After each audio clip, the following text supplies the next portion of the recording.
ہر شخص کوشش یہ کرتا ہے کہ میں آگے نکل جاؤں، اس میں نہ کوئی قانون کا لحاظ رکھا جاتا ہے، نہ کوئی اصول، نہ حقوق العباد کے حوالے سے کوئی سوچ بنتی ہے.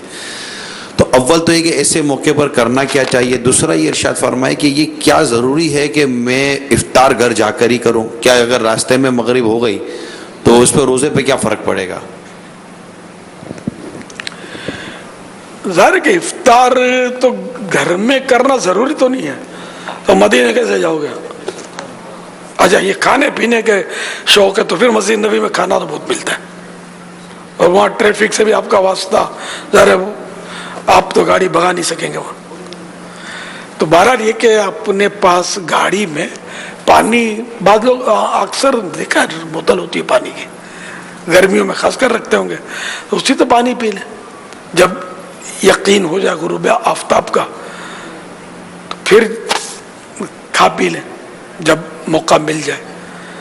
باب المدینہ میں تو بعض جگہ پر لوگ یہ پھل فروٹ لگا کے بیٹھے ہوتے ہیں، اب بیچارے بلا رہے ہوتے ہیں کہ آ جاؤ کھا لو، ان کی دعوت قبول کر لیں، تو کھا پی لیں. وہاں کھانا پینا تو شرط نہیں ہے، مطلب پانی کا گھونٹ پی لیا وہ بھی کافی ہے، ایک کھجور کھا لی وہ بھی کافی ہے. تو روزہ تو اس سے بھی کھل جائے گا.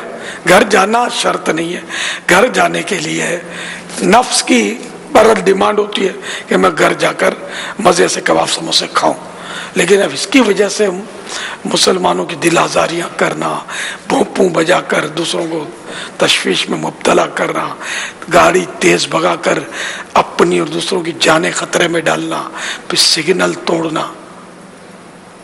توڑنا یہ بھی قانونی جرم ہے، یہ خطرناک ہے. اس سے ایکسیڈنٹ بھی ہو جاتے ہوں گے.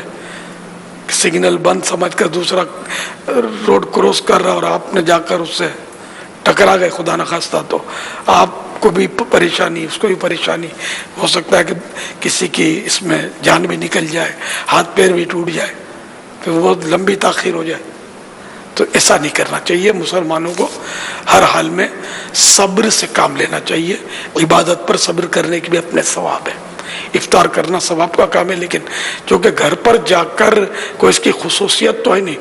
گھر پر جانا یہ نفس کا مطالبہ ہے، شریعت کا مطالبہ تو ہے نہیں کہ گھر پر ہی آپ افطار کرو گے تو ہوگا، ایسا تو نہیں ہے. بلکہ جماعت مغرب کی جانی بھی نہیں چاہیے افطار کی وجہ سے. یہ نہیں کہ آپ گھر پہ جا کر وہ کھانا پینا کرتے رہے، مغرب کی نماز کی جماعت نکل جائے گھر میں ہی پڑھ لیں اکیلے، یہ بھی نہیں ہونا چاہیے. مسجد میں اگر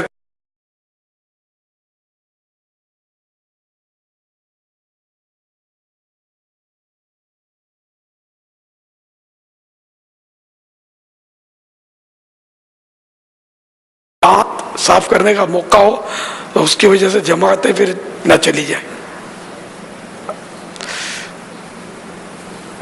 واللہ تعالی اعلم ورسولہ اعلم عز وجل وصلی اللہ تعالی علیہ وآلہ وسلم. صلو علی الحبیب صلی اللہ تعالی علی محمد. ایک مدنی گلدستہ چھیک والا مدنی چینل کے ناظرین آپ کو دکھاتے ہیں. ہمارے پاس ایک آڈیو کال بھی اس موضوع پر ہے، وہ بھی ہم سوال چلائیں گے. ماشاءاللہ. ہمارا سوال اور امیر اہل سنت دامت برکاتہم العالیہ کا جواب. امیر اہل سنت کی بارگاہ میں عرض ہے، چھینکنے میں کیا حکمت ہے؟ جواب سے نواز دیں. سائنسی حکمت یہ پڑی ہے کہ دماغ کی رگوں میں ہوا رک جاتی ہے تو چھینک آتی ہے، اور چھینک کے پریشر سے وہ ہوا نکل جاتی ہے. اگر یہ ہوا رکی رہے تو فالج کا اٹیک ہو سکتا ہے. اللہ تعالیٰ کی نعمت ہے چھینک بھی، اور اگر چھینک آتی ہے تو ہمارے لیے سنت بھی ہے نا الحمدللہ کہنا. اور چھینک پر کسی نے الحمدللہ کہا تو سننے والے پر یہ واجب ہو جائے گا کہ یرحمک اللہ کہے. صلو علی الحبیب صلی اللہ تعالی علی محمد. ہے نا مدنی منع نے کیسا اپنی زبان میں الحمدللہ کہا. تو بڑوں کو کہا آتا ہے الحمدللہ کہنا. الحمدللہ یوں کہتے بڑے بھی، ایک تعداد ہے. الحمدللہ یہ بھی تلفظ درست کرنا ہے، الحمدللہ. چھینک کے موضوع پر ہمیں ایک سوال بھی ہے اس وقت. میں میرا نام سید رحیل الطاری ہے. باپا جان آپ نے فرمایا کہ جس کو چھینک آ جائے وہ یہ دعا پڑھے. باپا جس کو پتہ نہیں ہے اور چھینک کے وہ صرف الحمدللہ پڑھ دیا اور سامنے والے کو بھی نہیں پتہ تو اس کے لیے کیا ہے؟ سیکھنا ضروری ہے. جو سنتیں ہیں ان کا سیکھنا سنت ہے، جو فرض ہے اس کا سیکھنا فرض ہے. جس پر جو فرض ہے اپنے اپنے حسب حال کے مطابق جو اعمال واجب ہیں اپنے اوپر ان کا سیکھنا واجب ہے. تو نہیں جانتا یہ عذر ہر جگہ ویلڈ نہیں ہوتا، تو یہ سیکھنا چاہیے. توبہ کر لیجیے. اچھا، ایک شخص جانتا ہے کہ میں جس ماحول میں ہوں نا وہاں یرحمک اللہ والا ماحول نہیں ہے، یعنی وہ جواب دینے والا.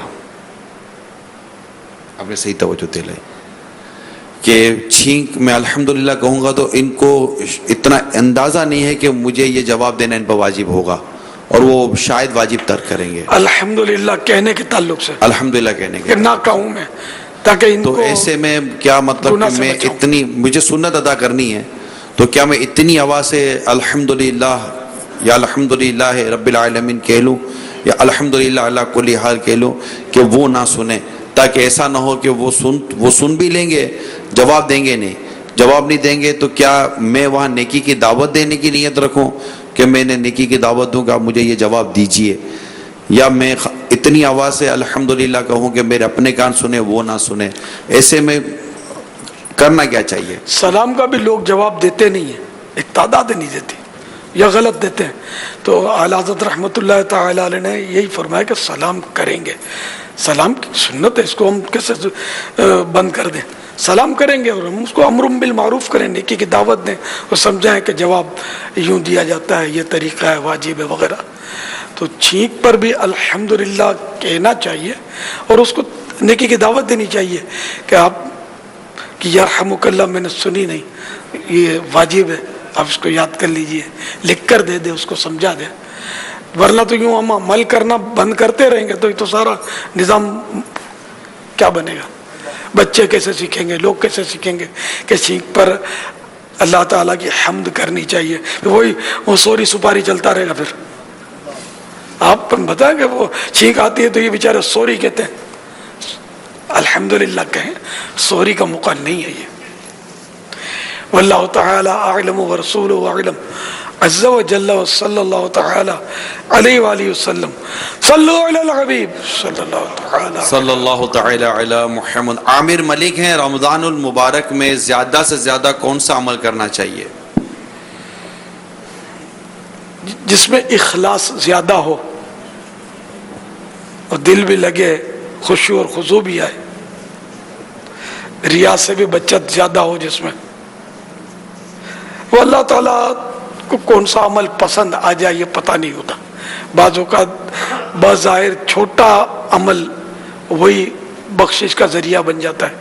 جیسے کہ حدیث شریف میں کہ ایک شخص جا رہا تھا مسلمانوں کے راستے سے، اس نے کانٹے والی شاخ ہٹا دی کہ کسی کو لگ نہ جائے. تو اللہ تعالیٰ کو یہ ادا پسند آ گئی اور اس کی مغفرت ہو گئی. اس لیے کوئی بھی عمل چھوڑا نہ جائے.